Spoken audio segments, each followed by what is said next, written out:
அது மட்டும்தான் அவங்களோட வாழ்க்கையில இருந்திருக்கு. அப்புறம் என்னன்னா அந்த பருவ காலங்கள் வர வர ஒரு குடில் அமைத்து தான் வாழ்ந்துருக்காங்க. தனக்குன்னு ஒரு பங்களாவோ இது இல்லாமல் ஒரு குடில் அமைத்து வாழ்ந்து அந்த காலத்துக்கு ஏற்ற வேற இடத்துக்கு அவங்க மாறி மாறி போய் வாழ்ந்த சமூகம் ஒரு காலத்துல சுயநலத்துக்காகவும் பதவிக்காகவும் தங்களை தனக்கு கீழே அடிமைப்படுத்தி அரசர்கள் ஆள வரும் காலங்களில் ஒரு சிலர் என்ன பண்றாங்கன்னா எல்லாருமே இப்போ இருக்க ஆட்கள் எல்லாம் சாப்பிட்டு மனிதனை ஒரே குழுவா இருந்து ஒன்னா பிரிஞ்ச பின்னாடி என்ன பண்ணியிருக்காங்கன்னா அரசர்களாக மாறணும்.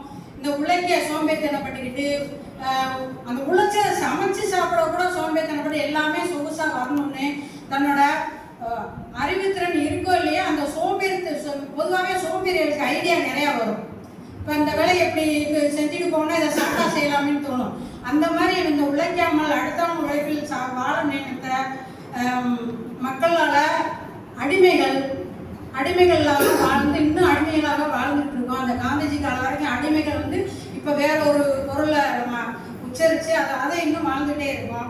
இந்த புத்தகத்தில் நான் பேச வர்றதுன்னா இந்த பிரபாகன்ல இருந்து தான் அந்த ஆரியர்கள் எப்படி வர்றாங்க, அவங்க எப்படி கோட்பாடு அமைக்கிறாங்க அப்படின்னு சொல்லி இந்த பிரபாகரன் கதையிலேருந்து ஆரம்பிக்குது. அவர் அவரோட மனைவி லோபா அவர்கள் இவரோட அந்த ஆரியர்களோட அவங்க அப்பா எப்படி அடிமைப்படுத்த குடும்பங்களை கணவன் மனைவி இருக்கும்போதே கணவனை விட்டுறது.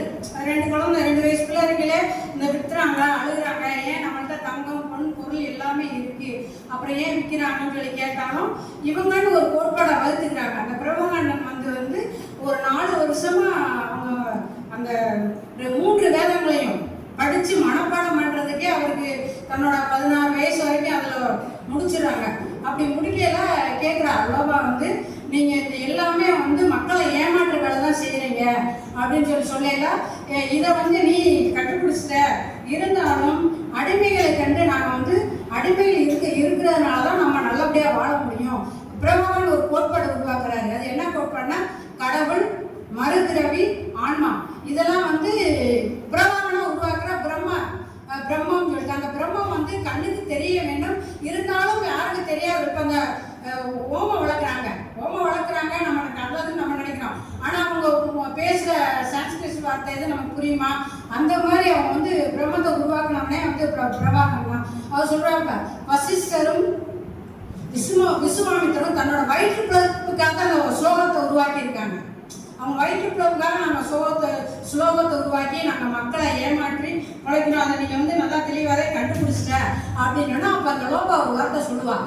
நீங்கள் மக்களை ஏமாற்ற வார்த்தை இதோட கதைகளோ நீங்கள் ஒவ்வொன்றும் கடவுள் நம்பிக்கை இருக்குன்ற சொல்கிற விஷயங்கள்லாம் பகுத்தறிவாளர்களிடம் செல்லாது. நீங்கள் எவ்வளோ ஏமாற்றினாலும் அவங்க ஒரு நாள் கண்டுக்கிட்டாங்கன்னா அதை அதுக்கான நீங்கள் தண்டனை அனுபவிச்சே ஆகணும் அப்படின்னு சொல்லிட்டு லோபா சொல்லுவாங்க.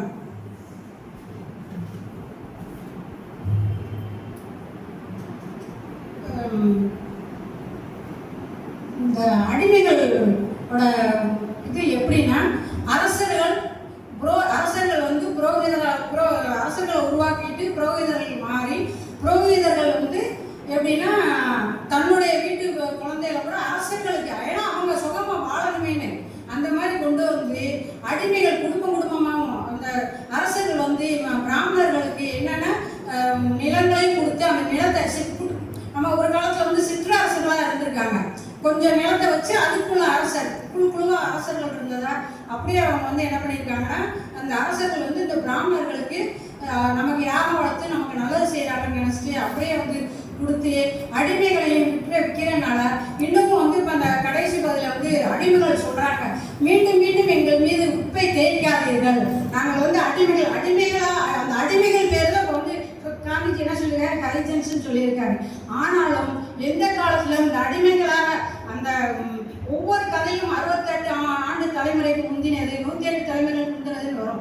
எத்தனை தலைமுறைகள் போனாலும் இந்த அடிமைகளை இப்போ ஒவ்வொரு ஜாதி பேர்ல கொண்டு வராங்க. அந்த ஜாதி பேர்ல கொண்டு வந்தாலும் எந்த காலத்திலும் எப்படி காதலும் பசி உணர்வும் எல்லாம் எதுவும் இருக்குமோ ஜாதிய உணர்வு என்றும் ஒவ்வொரு மனதிலையும் இருக்கு. அப்படி இருக்கனால நம்ம ஒவ்வொருவரும் ஜாதியும் வேறு சிக்கி தவித்துக் கொண்டு இருக்கிறோம். தடுக்கிறதுக்கு யாரை வந்தாலும் முடியாது. எப்படின்னா பேசுறது அழகா பேசுறாங்க, ஒவ்வொருவருக்குள்ளும் இருக்கிறது என்று கூறி கொண்டு விடைபெறுகிறேன்.